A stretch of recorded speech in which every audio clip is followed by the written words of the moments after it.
Alhamdulillahi rabbil alamin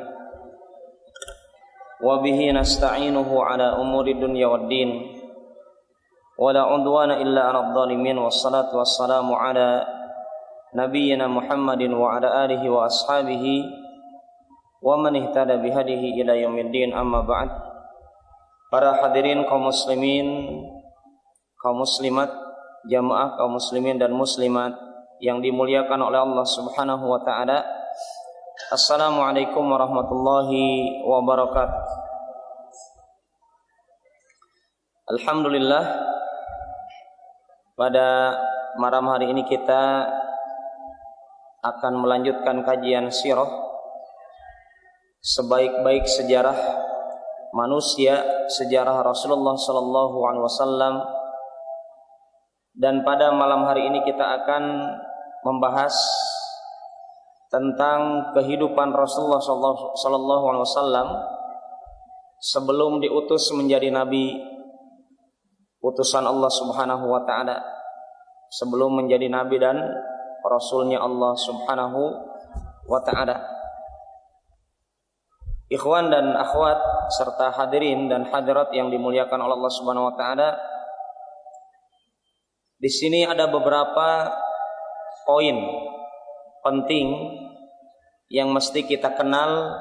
Kenapa nabi yang terakhir dipilih dari daerah Arab, dan juga kenapa nabi yang terakhir dipilih dari keturunan Quraisy.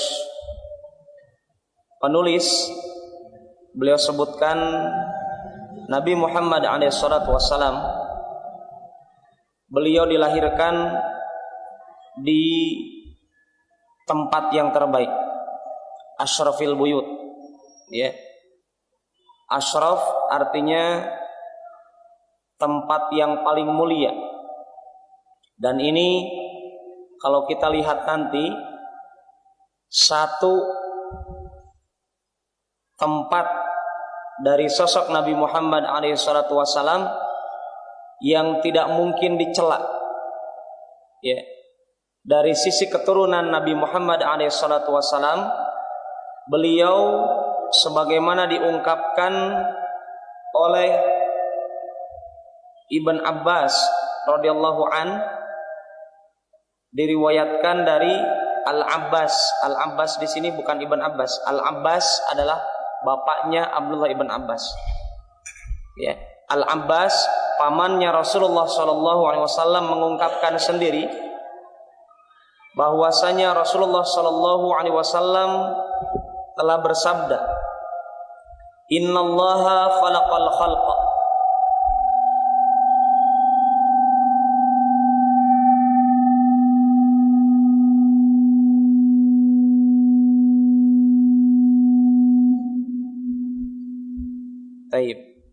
Innallaha khalaqal khalqa." Sesungguhnya Allah menciptakan makhluknya. Faja'alani min khairihim, maka Allah Subhanahu wa ta'ala ketika menciptakan makhluknya menjadikan aku dari makhluk yang terbaik, ya. Min khairi firaqihim, dan dari kelompok yang terbaik di antara mereka. Artinya Rasulullah SAW mengatakan beliau itu dipilihkan oleh Allah dari makhluk yang terbaik, ya. Maknanya apa, Pak? Makhluk yang terbaik, kita tahu makhluk yang ditugaskan oleh Allah untuk beribadah dalam surat Al-Ankabut, wa ma khalaqtul jinna wal insa illa liya'budun. Rasulullah SAW, beliau makhluk yang terbaik dari seluruh makhluk, sampai kepada makhluk yang mendapatkan perintah ibadah pun utusan Allah yang terakhir ini dipilihkan dari kelompok yang terbaik, yaitu dari kalangan manusia. Maka kita dapatkan dari kalangan jin tidak ada rasul, tidak ada nabi dari kalangan jin, dan tidak ada rasul dari kalangan jin. Ini sebagai bentuk kemuliaan bagi kalangan manusia, karena utusan Allah hanya dari kalangan manusia. Adapun kalangan jin itu sebagai apa? Sebagai pengikut Nabi dan Rasul, bukan sebagai Nabi dan Rasul. Ya. Maka di sini Allah jaga ajaran Islam. Kalau ada orang mengatakan ada Ustaz, Nabi dari kalangan jin, fa'tu bi burhan, ya, datangkan dengan dalil. Dan tidak ada dalil yang sahih yang menyebutkan ada kalangan jin menjadi utusan Allah Subhanahu wa taala. Kemudian wa khairal fariqaini, ya, Rasulullah sallallahu alaihi wasallam beliau dipilih oleh Allah Subhanahu wa taala dari makhluk terbaik dari kalangan jin dan manusia, maka dipilih dari manusia. Yaitu Rasulullah SAW dari kalangan manusia adalah makhluk terbaik. Wa khairal fariqaini, dan beliau itu dari kalangan manusia juga yang terbaik. Apa itu? Kita tahu orang manusia itu terbagi menjadi dua kelompok utama. Apa itu? Al-Arab wal Ajam. Orang Arab dan non Arab. Rasulullah SAW dipilih dari orang Arab, ya, bukan dari orang non Arab atau orang Kendari, ya, atau orang Buton, orang Muna, bukan, ya, orang Kolaka, bukan. Ini Rasulullah SAW. Jadi dari kalangan manusia saja Rasulullah dipilih yang terbaik, yaitu dari kalangan Arab, bukan dari non Arab. Otomatis apa? Ini punya nilai tersendiri di hadapan Islam, kearaban seseorang. Walaupun apa? Kita dapatkan Rasulullah SAW apa? Bersabda, la fadla lil arabi bainal arabi wal ajami. Ya. Tidak ada keistimewaan antara orang Arab dengan orang Ajam. At-taqwa hahuna, kata Rasulullah. Sampai wa asyara ila sadrihi. Ketakwaan itu di sini. Artinya apa? Orang mau jadi orang Arab ataupun non Arab tidak jadi masalah. Tetapi di sini Rasulullah SAW ingin menyebutkan ada keistimewaan sendiri dengan orang Arab. Ya, kenapa? Karena kita tahu sejarah kenabian itu di mana, ikhwan? Di negeri Arab. Ya, Abul Anbiya, Nabi Ibrahim pernah menginjakkan kakinya ke negeri Arab. Nabi Ismail pernah tinggal di sana. Nabi Ibrahim juga pernah tinggal di sana. Ya, dan para nabi yang lainnya juga pernah tinggal di daerah Arab. Ya, summa takhayyaral qabail. Kemudian Allah setelah itu apa? Memilah-milih kabilah. Artinya dari negeri Arab dipilihlah kabilah yang terbaik untuk diutus di dalamnya apa? Utusan Allah. Faja'alani min khairi qabilah. Maka aku dijadikan oleh Allah, ditempatkan dari kabilah yang terbaik. Summa takhayyaral buyut. Ya. Kemudian Allah memilihkan al-buyut. Al-buyut di sini arti bahasanya adalah rumah. Maksudnya apa di sini? Allah pilihkan tempat ataupun kedudukan. Kata para ulama syarah hadis ini, faja'alani min khairi buyutihim. Maka aku dijadikan oleh Allah menjadi orang yang punya kedudukan yang terbaik, tempat yang terbaik. Fa ana khairuhum nafsan wa khairuhum baita. Maka aku ini adalah yang terbaik dari kabilah yang terbaik dari sisi jiwanya. Ruhnya Nabi Muhammad adalah ruh yang terbaik. Dan yang terbaik kedudukannya. Apa maksudnya yang kebaik kedudukannya? Maksudnya adalah nasabnya adalah nasab yang terbaik. Disinilah yang disebutkan oleh Al-Abbas dari sabda Rasulullah SAW, hadis riwayat At-Tirmidzi. Imam At-Tirmidzi mengatakan hadis ini adalah hadis hasan. Ya, di kalimat terakhir Rasulullah mengatakan wa khairihim baita. Nabi Muhammad SAW beliau mempunyai nasab yang terbaik. Maksudnya apa? Beliau SAW mempunyai nasab yang paling mulia dari kalangan Quraisy. Dan nasab alaihi salatu wassalam nasab yang terjaga dari noda perzinahan. Jadi kalau antum baca sanadnya Rasulullah SAW, nasabnya Rasulullah SAW, maka nasab beliau itu apa? Bersambung terus kepada Nabi Adam alaihissalam dari bentuk pernikahan yang sah. Bisa dipahami Pak? Kalau kita mungkin, ya, kalau kita mungkin bisa jadi kita hasil pernikahan yang sah.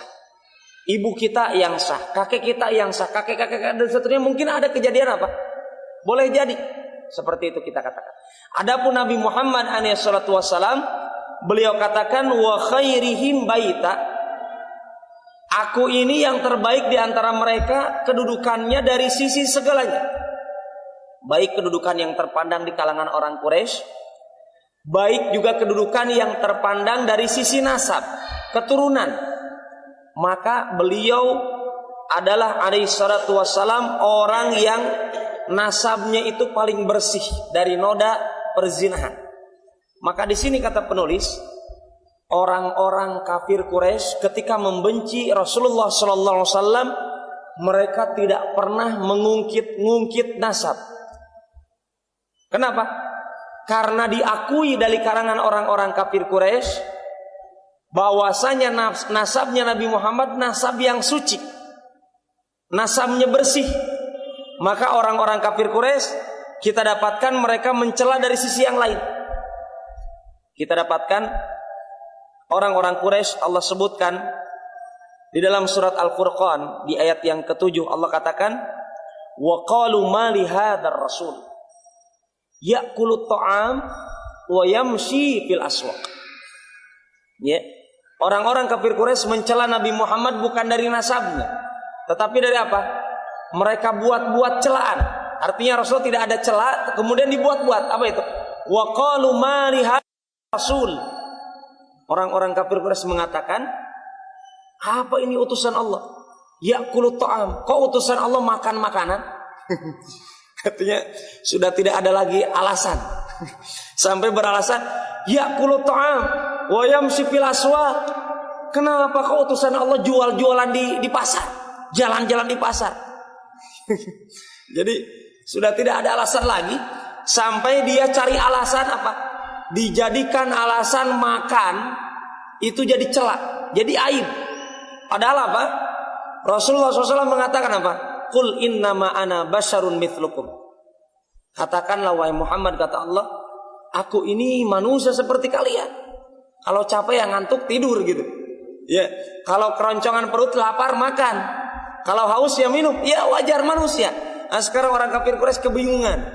Bagaimana caranya menjatuhkan pamornya Nabi Muhammad, citranya Nabi Muhammad sampai berkata begitu. Ya. Kemudian ikhwan dan akhwat yang dimuliakan oleh Allah Subhanahu wa taala, ini poin yang pertama. Jadi Rasulullah SAW beliau kedudukannya mulia dari sisi kabilah di negeri Arab sendiri, dan negeri Arab sendiri adalah mempunyai kedudukan istimewa di hadapan Allah karena orang-orang Arab adalah dari Bani Kinanah. Ya, dan Bani Kinanah ini adalah bani yang terbaik dari keturunan Nabi Ismail alaihissalam. Maka ini adalah mempunyai kedudukan pilihan dari Allah Subhanahu wa taala sebagaimana yang diungkapkan sendiri oleh Abdullah ibn Mas'ud. Ya. Abdullah ibn Mas'ud radhiyallahu anhu arda, beliau katakan, sesungguhnya Allah melihat seluruh hati anak Adam. Maka dilihatlah hatinya Nabi Muhammad SAW adalah hati yang terbersih. Maka beliau dipilih menjadi utusan Allah Subhanahu wa taala. Kemudian Allah setelah melihat hatinya Nabi Muhammad SAW, maka dilihatlah hati selain Nabi dan Rasul, maka didapatkanlah hatinya para sahabat adalah hati yang terbersih setelah Nabi dan Rasul. Maka dipilihlah para sahabat Rasulullah SAW menjadi pendamping hidupnya Rasulullah SAW. Ini ungkapan dari Abdullah ibn Mas'ud radhiyallahu anhu warda. Kemudian yang kedua, ikhwan, biografi singkat dari Rasulullah SAW. Beliau hidup ya dalam kondisi yatim. Dan ini mesti kita dudukan kalimat yatim menurut konteks syariah. Ya, ada orang misalkan datang kepada antum minta bantuan, "Pak, saya yatim," padahal usianya sudah bapak-bapak.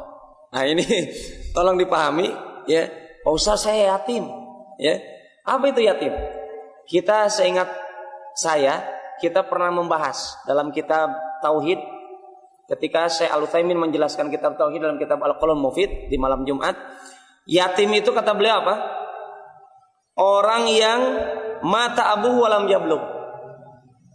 Orang yang dia itu hidup ya ketika bapaknya meninggal, dia hidupnya masih kecil belum balik. Itu definisi yatim menurut konteks Islam. Ya, menurut pandangan ajaran Islam adalah orang pantas dikatakan yatim kalau bapaknya itu meninggal dunia dan dia masih kecil. Ya, masih kecil di sini apa konteksnya? Bukan kecil badannya, Pak. Belum balik. Belum bermimpi. Ya, belum mimpi basah. Belum keluar bulu-bulu. Ya, belum ada ciri-ciri balik. Ciri dewasa, maka dia dikatakan apa? Yatim. Tatkala orang tuanya, bapaknya meninggal, bukan ibunya. Kenapa? Karena tanggung jawab nafkahnya keluarga itu ditanggung oleh siapa? Oleh bapak, oleh suami. Maka tatkala dia meninggal, maka dikatakan yatim. Ya, tatkala suaminya ataupun bapaknya meninggal dunia, maka dikatakan dia yatim kalau ditinggalnya dia itu sedang dalam kondisi kecil. Dan demikiannya Rasulullah SAW. Rasulullah SAW beliau itu meninggalnya, bapaknya meninggal yang bernama Abdullah, Muhammad ibn Abdullah ibn Abdul Muttalib. Ya, Nabi Muhammad ditinggal oleh bapaknya tatkala beliau sedang dikandung ibunya dalam kondisi berapa bulan? 2 bulan. Ya, artinya belum lahir. Ketika beliau belum lahir, usianya masih 2 bulan dalam kandungan ibunya ditinggal oleh bapaknya. Kemudian tatkala usianya 6 tahun, ibunya meninggal dunia. Maka baru kita katakan apa? Beliau dalam kondisi 2 bulan sudah yatim. Dalam kondisi 6 tahun sudah yatim piatu. Ya, dan 6 tahun ini adalah masih usia apa? Belum balik. Kemudian artinya apa, ikhwan? Mari kita lihat sejarah kehidupan Rasulullah SAW. Masih kecil sudah yatim piatu. Ya. Kemudian tatkala itu kita dapatkan Rasulullah SAW ditinggal oleh kakeknya yang tatkala itu merawat Rasulullah SAW setelah meninggal ibunda Aminah. Ya, dirawat oleh kakek yang bernama Abdul Muttalib. Maka kita dapatkan Abdul Muttalib pun meninggal dunia di usia 8 tahun Rasulullah SAW. 8 tahun usia balik belum? Belum. Ya, sudah ditinggal oleh kakeknya, maka beralihlah kepada siapa? Kepada pamannya yang bernama Abu Thalib. Ya, siapa Abu Thalib? Abu Thalib adalah bapaknya Ali bin Abi Thalib. Diasuhlah Rasulullah SAW oleh pamannya Abu Thalib, dan beliau ini diasuh oleh Abu Thalib yang tatkala itu diamanahi untuk menjadi pemimpin Quraisy menggantikan Abdul Muttalib. Dan Abu Thalib ini, Pak, terkenal dengan orang yang miskin tatkala itu. Ya. Bismillah.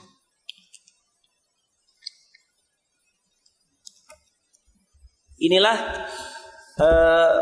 poin yang kedua. Artinya kita lihat perjalanan hidup Rasulullah SAW dari semenjak belum lahir sampai usia 8 tahunan beliau hidup dalam kondisi apa?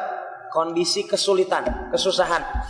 Hal ini semakna dengan apa yang difirmankan oleh Allah Subhanahu wa taala dalam surat Ad-Duha di ayat yang ke-6. Allah katakan, "Alam yajidka yatiman fa'awa." Ya, alam yajidka yatiman fa'awa. Bukankah engkau ini ya telah didapatkan dalam kondisi yatim, fa'awa. Apa itu fa'awa? Fa'awa artinya faro'aka. Ya, Allah mendapatkan Nabi Muhammad kondisinya yatim kemudian dirawat. Dan ini kita dapatkan Rasulullah sallallahu alaihi wasallam dirawat oleh Allah Subhanahu wa taala. Buktinya apa? Rasulullah tatkala ditinggal oleh ibunda Aminah, dirawat oleh Abu Thalib. Dan bentuk perawatan ini adalah sebagai bentuk penjagaan Allah kepada Rasulullah. Dipilihlah Abu Thalib oleh Allah untuk menjaga merawat Rasulullah SAW. Setelah siapa? Setelah Abdul Muttalib. Dan kalau kita dapatkan ini sebagai bentuk bukti penjagaan Allah dalam surat Ad-Duha ayat ke-6. Allah katakan alam yajidka yatiman fa'awa. Bukankah engkau ini didapatkan dalam bentuk yatim, ditinggal bapakmu, kemudian dijaga oleh ibunda Aminah, dijaga oleh Abdul Muttalib, dijaga oleh Abu Thalib. Bergantian dengan bentuk penjagaan dari Allah, dengan Allah berikan sebab adanya ibunya, adanya kakeknya, dan adanya pamannya yang ketiga-tiganya adalah yang senantiasa menjaga dan tidak pernah berbuat kezaliman kepada Rasulullah sallallahu alaihi wasallam. Kemudian selanjutnya ikhwan, kita dapatkan di sini Rasulullah SAW poin yang ketiga. Jadi di sini beliau sebutkan bentuknya poin-poin, ya, poin-poin penting apa yang dilewati oleh Rasulullah SAW semasa hidupnya. Rasulullah SAW 4 tahun pertama beliau hidup di Bani Sa'ad. Kita tahu ada ibunda Halimah As-Sa'diyah, dan kita tahu kisahnya bagaimana kebiasaan orang-orang Bani Sa'ad. Tatkala setiap tahun mereka sengaja ke kota Makkah untuk mencari apa Pak? Mencari anak-anak yang masih bayi untuk disusui. Dan Halimah As-Sa'diyah kita tahu dalam sejarahnya, beliau sengaja kemana? Ke negeri Makkah untuk berusaha mencari bayi dari keluarga Ningrat. Dikelilinglah kota Makkah, rumah-rumahnya, didapatkan oleh Halimah As-Sa'diyah orang-orang yang punya bayi dari kalangan Ningrat itu sudah dibawa bayinya oleh orang-orang lain. Dan kita dapatkan ibunda Halimah As-Sa'diyah, beliau kebingungan mencari bayi dari orang Ningrat sudah kehabisan. Dan inilah takdir yang Allah berikan kepada Halimah As-Sa'diyah. Kita dapatkan beliau tatkala mau pulang, ternyata ada penawaran dari ibunda Aminah untuk merawat siapa? Rasulullah SAW yang masih bayi tatkala itu. Ibunda Halimah As-Sa'diyah tatkala itu kita dapatkan beliau itu apa? Karena niatnya dari kampungnya Bani Sa'ad datang sengaja ke sana, ya, untuk mencari orang kaya. Ternyata didapatkan siapa? Keluarga miskin. Rasulullah itu miskin keluarganya. Ibunda Aminah itu miskin. Maka ibunda Halimah As-Sa'diyah, beliau awalnya apa? Tidak mau merawat Nabi Muhammad karena dilihat rumahnya sederhana, kekayaannya tidak ada. Maka kebingungan kalau diambil juga begitu, kalau tidak diambil juga pulang ke rumah tidak ada bayi. Maka itu alasan pertama apa? Beliau katakan, ya moga-moga daripada tidak ada. Itu awalnya. Daripada tidak ada bayi yang saya bawa ke kampung, kalau tetangga-tetangga saya sudah bawa bayi, orang-orang Ningrat di Mekah. Ini niat awalnya ibunda Halimah Sa'diyah. Tetapi subhanallah, berkahnya beliau tulus karena beliau niatnya apa? Niatnya membantu ibunda Aminah dengan membawa bayi tersebut. Dan ibunda Aminah, sebagaimana orang-orang Makkah pada umumnya, biasa di antara uraf, al-uraf apa? Kebiasaan orang-orang Makkah menitipkan anak-anaknya ke orang-orang kampung. Dan mungkin di antara kita ada waktu kita masih kecil tinggalnya dengan bibinya di kampung, tatkala orang tuanya di kota. Itu kebiasaan orang Arab demikian. Kenapa? Untuk menjaga komunitas, lingkungan pergaulannya terjaga. Beda dengan di kota. Kemudian juga bahasanya halus, beda dengan di kota. Kemudian juga alamnya, ya, hawanya, cuacanya, iklimnya juga bagus. Jadi untuk kehidupan fisiknya seorang bayi pantas dipilihkan orang-orang desa. Demikian juga orang-orang Arab, ya. Dan inilah niat awalnya ibunda Halimah As-Sa'diyah. Beliau bawalah Nabi Muhammad, daripada tidak bawa bayi maka dibawalah ke kampung. Dan dengan membawa apa? Dengan membawa hewan ternaknya beliau, yang dalam sejarah dikatakan ada yang mengatakan kambingnya, Ada yang mengatakan unta, tapi yang ada lebih menguatkan kepada kambingnya. Dia dapatkan kambingnya, adapun yang dia bawa ke Makkah ada yang mengatakan keledai. Dibawa keledainya. Tatkala pulang ke kampungnya, didapatkan semenjak dirawatnya Rasulullah SAW, Nabi Muhammad SAW yang masih jabang bayi di dalam rumahnya. Subhanallah, dengan takdir Allah keberkahan datang kepada Ibunda Halimah Sa'diyah. Apa itu? Kambingnya yang kurus, betina tersebut langsung buncit, ya, buncit dan segar, langsung dipera dan susunya sangat deras. Sampai itu menjadi sebab terkagum-kagumnya Ibunda Halimah Sa'diyah merawat Rasulullah, dengan sebab dirawatnya Rasulullah membawa keberkahan. Dan tidak hanya itu, ikhwan, daerah lingkungan di sekitar Ibunda Halimah Sa'diyah tanamannya juga subur, dengan ada sebab apa? Tinggalnya sosok jabang bayi yang akan menjadi seorang sosok utusan Allah, Nabi Muhammad SAW. Maka kita dapatkan Rasulullah SAW tinggal di sana di 4 tahun yang pertama. Beliau tinggal di tempat yang bersih, ya, lingkungan yang sehat dan terjaga bahasanya. Dan ini semakna dengan apa yang dirasakan oleh Imam Asy-Syafi'i rahimahullah ta'ala. Beliau juga belajar bahasa dari orang-orang kampung, ya, belajar bahasa Arab yang fasih dari orang-orang kampung sebagaimana Rasulullah Sallallahu Alaihi Wasallam. Kemudian yang selanjutnya adalah, ikhwan yang dimuliakan oleh Allah Subhanahu Wa Taala, poin yang selanjutnya yang disebutkan oleh penulis adalah ketika beliau masih kecil, dalam didikan kakeknya, ini terkenal sekali oleh ungkapan Abdul Muttalib, ya, tatkala Rasulullah SAW biasa duduk di kursi kakeknya, Rasulullah SAW itu diusir oleh anak-anaknya kakeknya sendiri, yaitu Abdul Muttalib.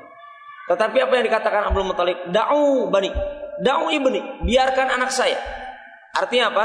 Ini sebagai bentuk ungkapan kakeknya sendiri membela dan menampakkan kecintaannya dirinya kepada cucunya yang bernama Muhammad sallallahu alaihi wasallam, melebihi kecintaannya kepada anak-anaknya sendiri.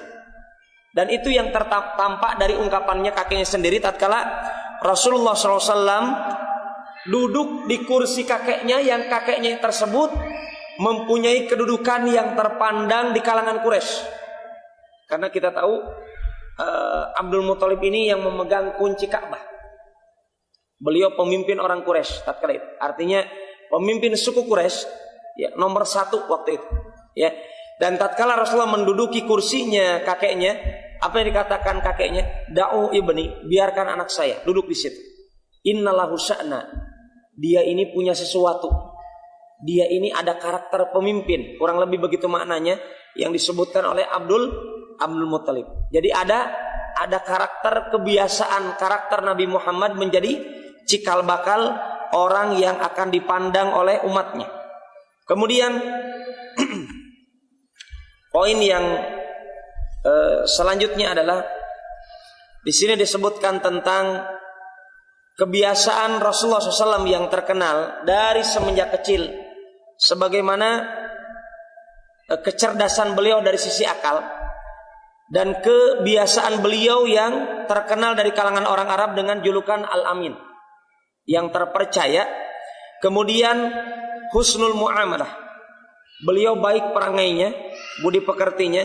Artinya dari semenjak kecil, ikhwan, ini kita dapatkan Rasulullah SAW ketika beliau sedang muda, beliau terkenal orang yang menjaga pergaulan.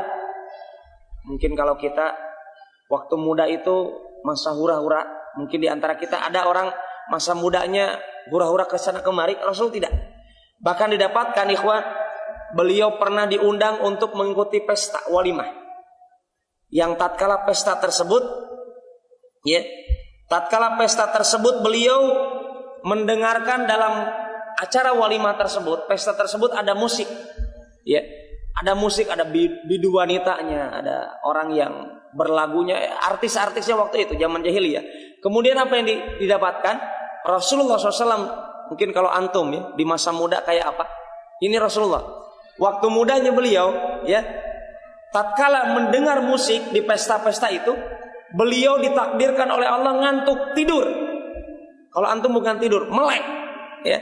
Kalau kita dapatkan orang-orang muda saat ini, tatkala di masa mudanya, ini masa jahiliyah, Rasulullah sebelum diutus oleh Allah, di masa mudanya mendengar musik tapi tidak jadi mendengar. Kenapa? Didatangkan rasa kantuk yang sangat berat, sehingga kalau kaula muda zaman Rasulullah itu adalah berjoget dan seterusnya, musik-musik dan seterusnya, tapi Rasulullah tidak. Beliau ngantuk sebagai bentuk penjagaan dari Allah Subhanahu wa ta'ala. Dan di antara bentuk penjagaan Allah kepada Rasulullah SAW, beliau tidak pernah diikutkan dan tidak pernah mengikuti menyembah berhala. Tidak pernah. Tidak pernah minum minuman keras. Ya. Jadi kalau antum yang sampai saat ini pernah minum minuman keras ataupun bahkan masih, mestinya malu kepada Rasulullah masih kecil. Artinya apa? Tatkala kita ikhwan, mungkin di antara kita semasa kecil alhamdulillah belum pernah minum minuman keras, kita katakan alhamdulillah dijaga oleh Allah. Di antara antum mungkin masih masa kecil ataupun sampai sekarang belum pernah merokok, ada yang belum pernah merokok seumur hidup, kita katakan alhamdulillah. Ya. Alhamdulillah. Karena di antara kita mungkin ada yang dulunya merokok kemudian bertaubat, ya alhamdulillah juga. Tapi kita katakan kalau ada di antara kita yang belum pernah merasakan rokok itu bagaimana, kita katakan alhamdulillah. Karena Rasulullah belum pernah minum minuman keras, belum pernah menyekutukan Allah. Sebagaimana siapa? Sebagaimana Abu Bakar As-Siddiq radhiyallahu anhu, beliau belum pernah minum minuman keras, beliau juga belum pernah menyembah berhala. Ya, ini menunjukkan apa? Penjagaan kepada Rasulullah Sallallahu Alaihi Wasallam. Kemudian ikhwan, yang selanjutnya, kisah yang selanjutnya yang terkenal adalah kisah penempatan Ka'bah. Zaman dulu, ketika Rasulullah SAW masih kecil, itu Ka'bah pernah hancur karena ada banjir. Jadi Ka'bah sampai kepada runtuh bentuk Ka'bahnya itu, sampai menjadikan orang-orang kafir Quraisy berusaha membangun kembali, dan mereka berusaha mencari harta yang paling bersih. Coba kita lihat orang Quraisy, bismillah, dengan kemusyrikan mereka, tapi mereka masih menghormati Ka'bah. Apa itu? Mereka berusaha mencari dana dari harta yang terbersih yang mereka miliki. Jadi kalau dananya hasil perjudian, dana hasil berzina, dana hasil dari korupsi, mereka tidak gunakan untuk membangun Ka'bah. Maka kita dapatkan ikhwan, kalau antum dapatkan Ka'bah sekarang itu kubus bentuknya. Kita tahu ya, kalau bentuk Ka'bah kubus. Kemudian di sini ada Hajarul Aswad. Ya. Ka'bah itu bentuknya dulunya bentuknya begini, persegi panjang. Dulunya di zaman Nabi Muhammad SAW. Sebagaimana kata Rasulullah SAW kepada ibunda Aisyah radhiyallahu anha wardaha, seandainya saja orang-orang kafir Quraisy ini ya sudah kalau bukan karena aku takut, karena orang Quraisy ini baru masuk Islam dan baru meninggalkan orang musyrik, baru meninggalkan kemusyrikan, apa kata Rasulullah? Sungguh aku akan menjadikan Ka'bah sebagaimana dibangun oleh Nabi Ibrahim alaihissalam. Bentuknya bukan kubus, tetapi persegi panjang. Tetapi kenapa tidak dibangun seperti ini lagi? Karena Rasulullah takut orang-orang para sahabat yang baru masuk Islam kufur lagi karena Rasulullah merubah bentuk Ka'bah. Jadi Ka'bah zaman dulu bentuknya itu persegi panjang. Maka kita dapatkan ada apa, Pak? Ada tembok di sini. Ya. Di sini. Ini kan Hajarul Aswad. Bapak-bapak kalau umroh atau haji, kita tahu kalau masuk Hajarul Aswad, masuk Masjidil Haram, kita tawaf, diawali dari mana? Dari Hajarul Aswad. Ya. Hajarul Aswad berada sebelah kiri kita. Nah, dari situ kita berputar 7 kali putaran. Nah, kita dapatkan di sini ada tembok besar di sini. Kenapa ditembok? Karena wilayah sini orang tidak sah melaksanakan sholat wajib. Adapun sholat sunnah diperbolehkan bahkan di dalam Ka'bah. Kenapa di sini tidak sah? Karena di sini adalah bagian dari Ka'bah. Ya, wilayah sini adalah bagian dari Ka'bah, maka tidak sah. Maka antum tidak akan pernah mendapatkan imam-imam Masjidil Haram sholat wajibnya di sini. Adapun sholat sunnah mungkin. Kenapa dibolehkan sholat sunnah di dalam Ka'bah? Karena Rasulullah SAW nanti akan kita dapatkan ketika Fathu Makkah, pembebasan kota Makkah, beliau masuk Ka'bah melaksanakan sholat sunnah 2 rakaat. Dan itu di antara dalil utama diperbolehkannya orang melaksanakan sholat di dalam Ka'bah. Tetapi sholatnya adalah sholat sunnah, bukan sholat wajib. Maka kita tidak pernah mendapatkan Syekh Sudais, Syekh Mu'aikli ataupun Syekh Suraim yang menjadi imam Masjidil Haram tidak pernah melaksanakan sholat wajib di dalam Ka'bah ataupun di sekitar sini, karena sekitar sini adalah bagian dari Ka'bah. Kisahnya di waktu Rasulullah SAW masih muda, tatkala itu Ka'bah terkena banjir sehingga bentuk Ka'bah itu sudah berantakan.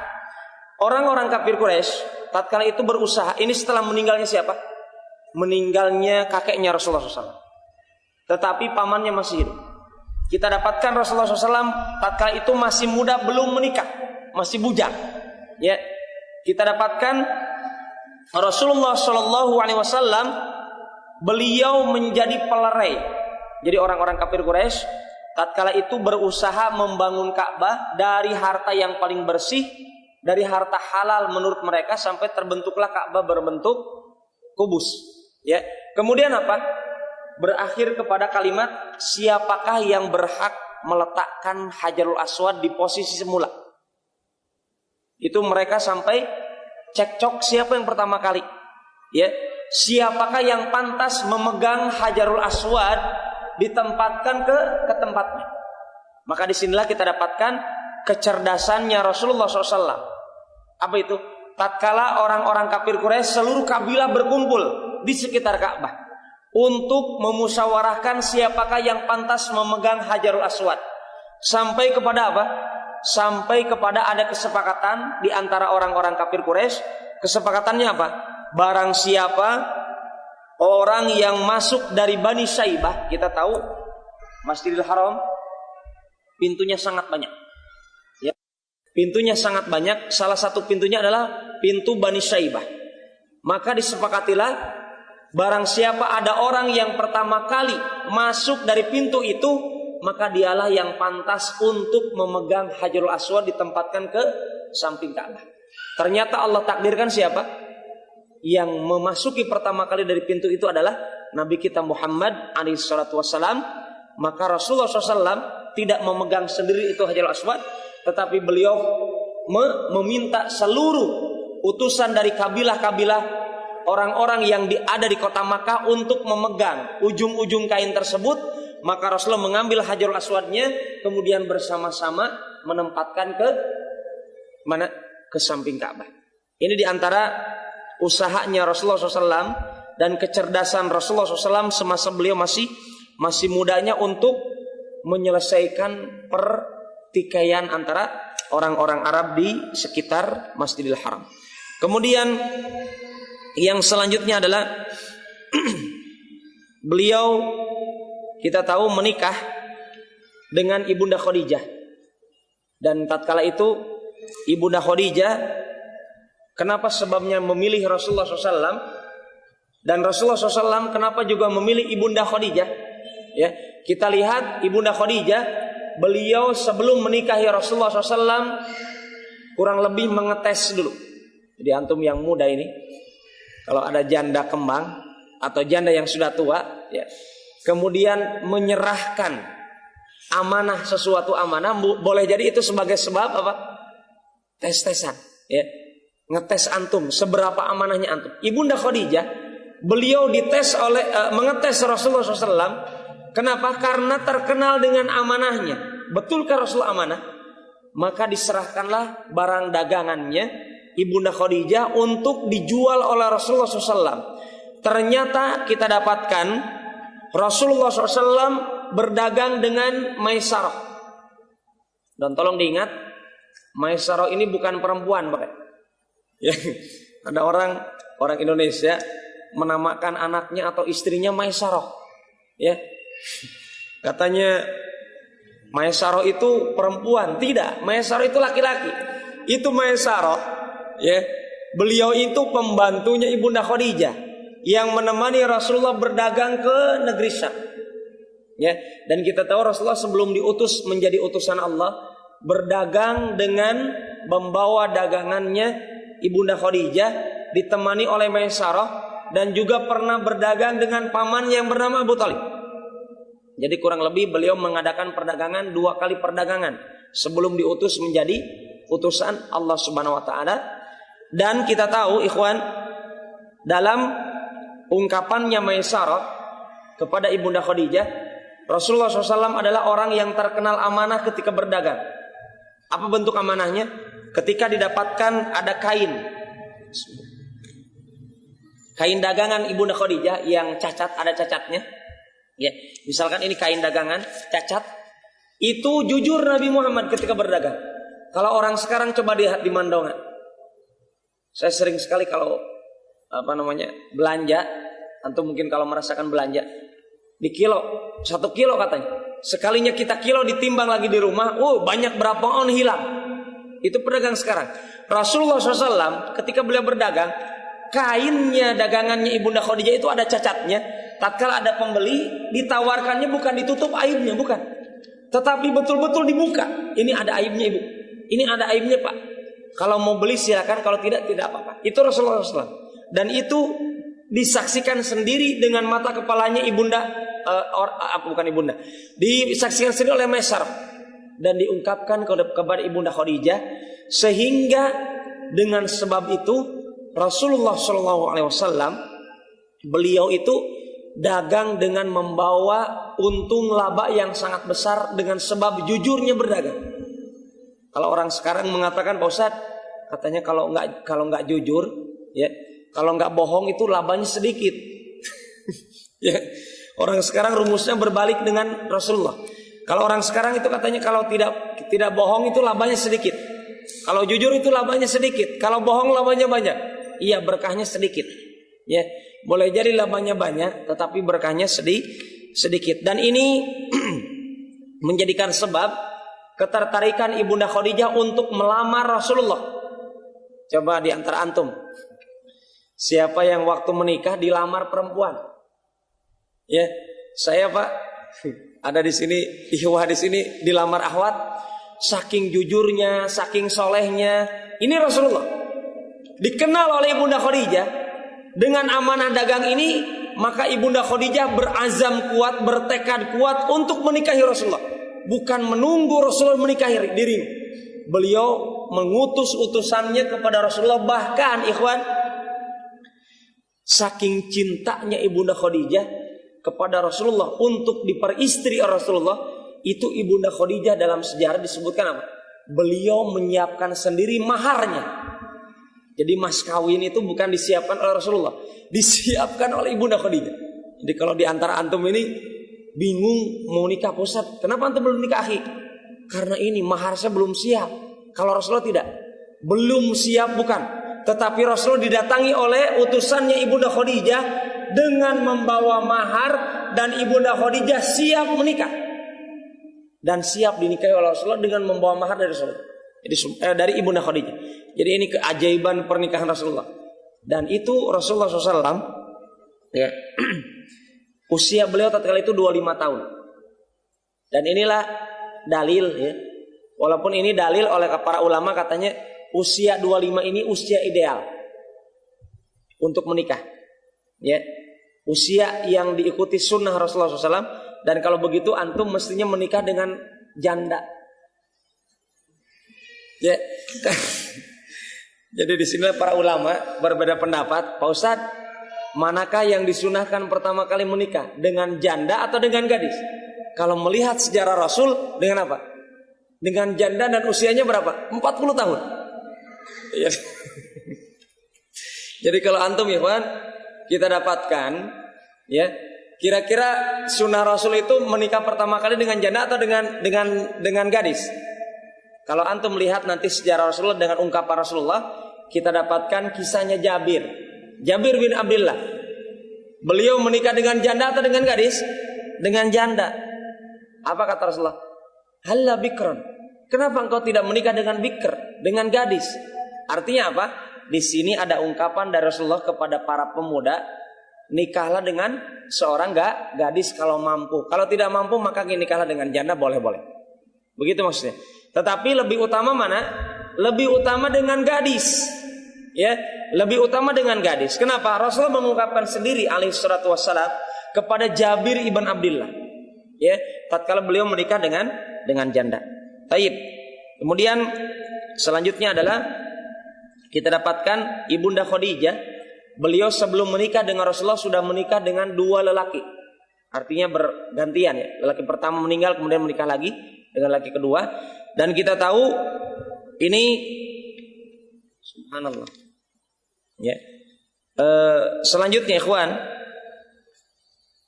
tadi sudah saya sebutkan tentang dagangnya beliau dan kisah uniknya sebelum diutus menjadi nabi. Kita tahu ada tatkala beliau berjumpa dengan seorang pendeta yang bernama Buhaira, ya, yang mengungkapkan tentang ciri-ciri kenabiannya Nabi Muhammad alaihi salatu wasallam. Tatkala Rasulullah sallallahu alaihi wasallam berdagang dengan Abu Thalib, dan pendeta Buhaira mengatakan apa? Cepatlah engkau pulang kembali ke Makkah, karena apa? Kalau anak engkau ini yaitu Nabi Muhammad ini ditemukan oleh orang Yahudi, sungguh dia akan dibunuh. Kata Buhaira. Maka kenapa? Karena orang-orang Yahudi sudah tahu ciri kenabiannya dalam dirinya Rasulullah sallallahu alaihi wasallam. Saya pernah dapatkan dalam buku sejarah itu ada ciri di pundaknya Rasulullah SAW. Ciri kenabian yang diketahui oleh orang-orang Yahudi, yang mana itu dilihat oleh Buhaira sendiri, ya, yang disaksikan oleh Buhaira sendiri dalam kitab Taurat ada ciri tersebut. Maka ada ketakutan dari pendeta tersebut, pendeta Buhaira, untuk pamannya yang bernama Abu Thalib untuk menjaga Rasulullah SAW. Ya. Dan inilah yang diungkapkan oleh Buhaira kepada Abu Thalib rahimallahu taala. Ya. Abu Thalib. Kemudian yang selanjutnya ikhwan, yang terakhir yang diungkapkan oleh penulis sebelum Rasulullah diutus menjadi nabi dan rasul adalah kebiasaan Rasulullah menyendiri di Gua Hira. Dan ini kita ketahui beliau menyendiri di sana berbulan-bulan lamanya bertahanus, ya, untuk merenungkan kondisi dirinya. Dan ini sudah masuk jenjang usia yang dewasa. Maksudnya setelah menikah di usia 25 tahun terus sampai usia 40 tahun lamanya beliau berbulan-bulan dan menetap di Gua Hira itu tidak lama, Pak. Artinya tidak bertahun-tahun. Artinya di tahun-tahun yang usia beliau sampai usia 40 tahunan, beliau membiasakan dirinya untuk berdiam diri di Gua Hira. Nah, di sini kita dapatkan ada beberapa pelajaran berharga dari sejarah kehidupan Rasulullah Shallallahu Alaihi Wasallam. Yang pertama adalah, maksudnya yang mesti kita pelajari dari kedudukan keluarga, kita dapatkan bagi seorang dai. Di sini penulis menyebutkan pelajaran berharga bagi seorang dai dari sejarah hidup Rasulullah SAW. Seorang dai kalau keluarganya itu keturunannya adalah keturunan yang bersih, maka sangat mungkin untuk didengar suaranya. Dan ini yang kita dapatkan dari sosok Nabi Muhammad SAW. Ketika beliau mendapatkan dirinya sosok yang nasabnya itu bersih, kita dapatkan kedudukannya otomatis langsung terpandang walaupun keluarganya miskin. Ya, ini terbantu kenapa? Karena kedudukan nasabnya yang bersih. Beda halnya ikhwan, kalau kita ataupun dai ataupun orang yang berdakwah kemudian dirinya itu sosok yang masa hidupnya itu masa kelap. Oh, Pak Ustadz itu dulunya pemabuk. Kemudian dia berdakwah, mungkin ucapannya kadang didengar, kadang tidak. Betul tidak? Artinya itu jelas ada sebab akibat, punya pengaruh tersendiri. Maka seorang dai mesti dia berusaha untuk mencari keturunan yang baik. Atau kalaulah mungkin masa kelamnya kakeknya jelek, ya, itu menjadi sebab akibat dirinya mungkin ada ujian dari Allah untuk dakwahnya itu ada kekurangan. Bukan maksudnya ada tantangan di situ. Kenapa? Karena sebab nasabnya kurang bagus. Ya, menjadi akibat di situ. Maka kita dapatkan Rasulullah SAW diungkapkan di sini, ungkapannya bagus. Mana dikisahkan oleh Hercules. Mungkin kita sering mendengar Hercules, Heraklus. Ya, Heraklus ini adalah orang Nasrani yang pernah diminta ungkapannya oleh Abu Sufyan. Apa itu? Penuturannya, tatkala diminta oleh Hercules, ya, beliau raja, seorang raja di kalangan orang Nasrani, tatkala didatangi oleh Abu Sufyan, kemudian ditanya bagaimana nasabnya Muhammad itu.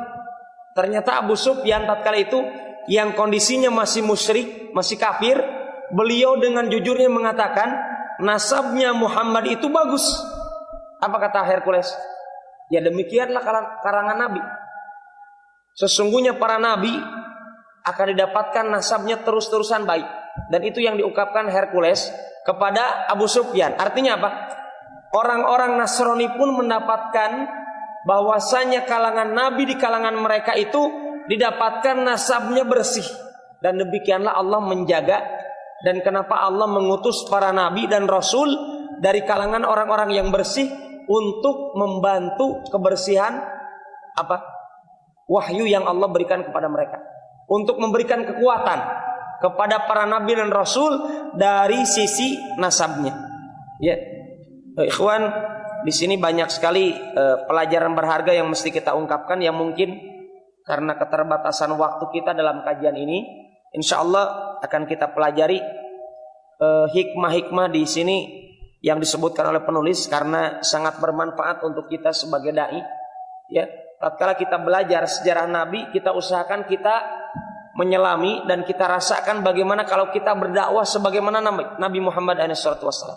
Artinya tantangan apa dan hikmah pelajaran apa yang mesti kita pelajari. Insya Allah di pekan yang akan datang akan kita sambung hikmah-hikmah berharga dari sejarah Rasulullah SAW yang pernah kita ungkapkan pada kesempatan kali ini.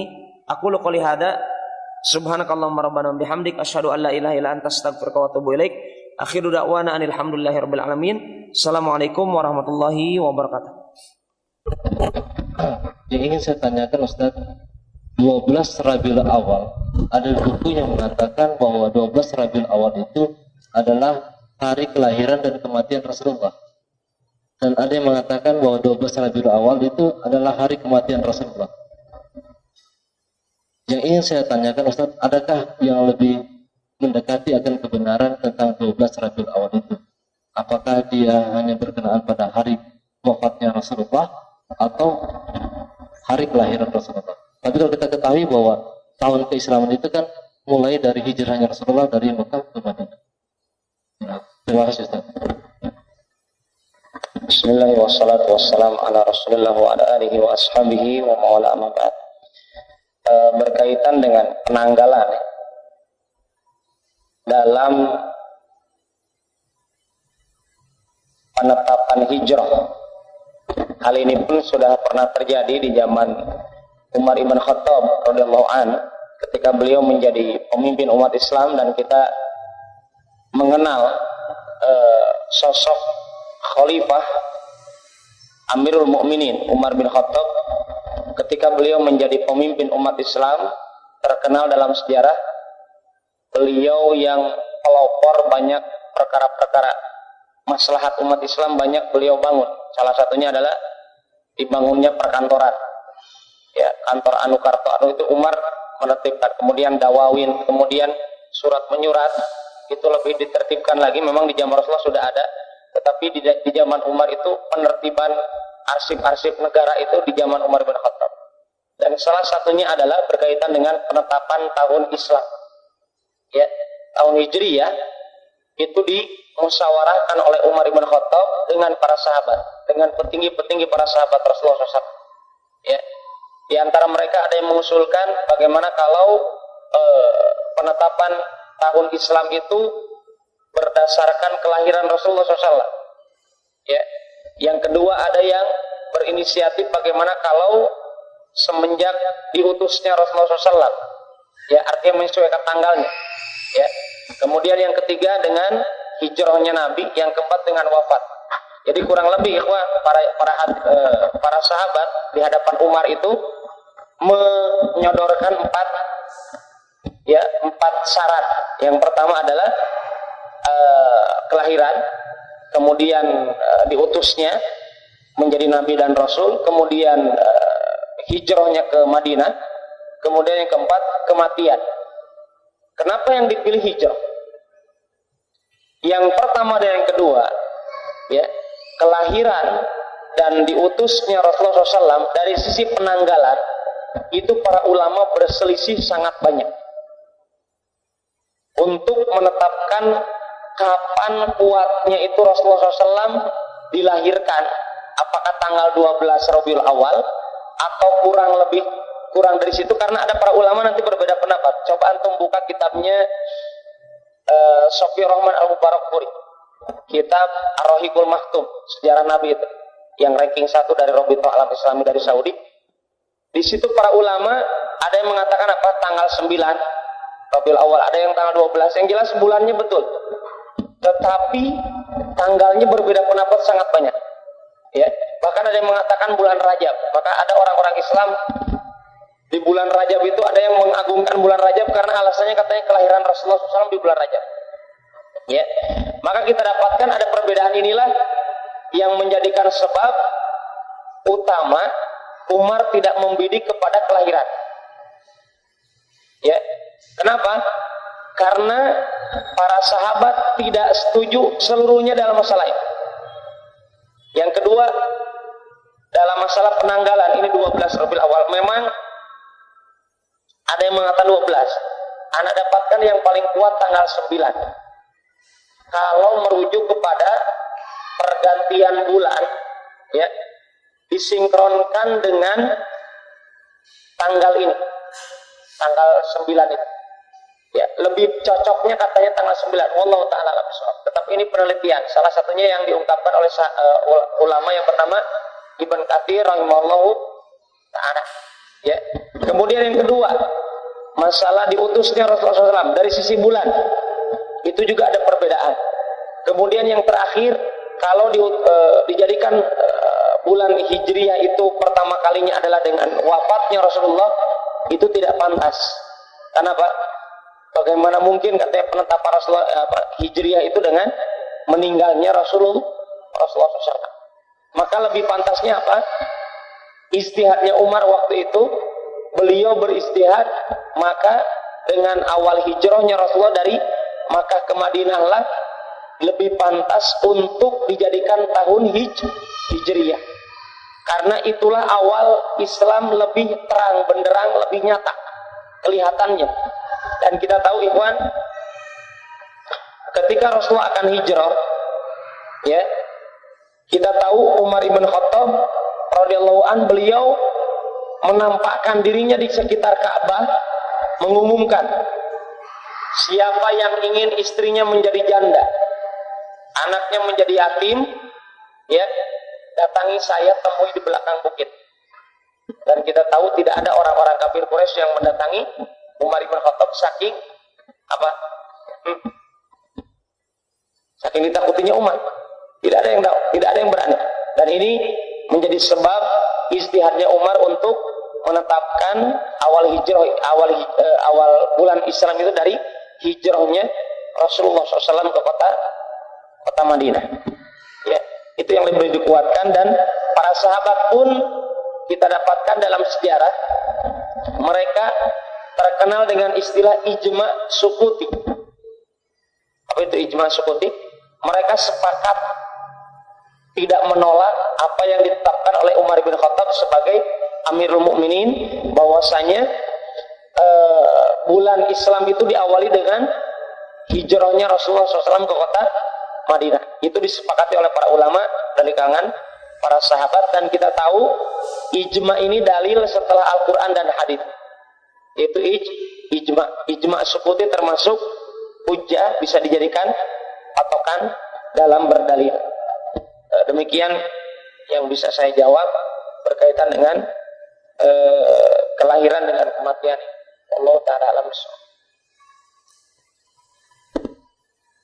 Baik, masih ada yang ditanyakan atau dicukupkan? Mungkin saya cukupkan pada pertemuan kali ini. Semoga bermanfaat dan insya Allah di pertemuan yang akan datang kita akan lanjutkan berkaitan dengan hikmah-hikmah dari sejarah Rasulullah secara singkat yang telah kita bahas tadi. Wallahu taala alam bisawab. Subhanakallahumma rabbana bihamdika asyhadu an la ilaha illa anta astaghfiruka wa atubu ilaik. Assalamualaikum warahmatullahi wabarakatuh.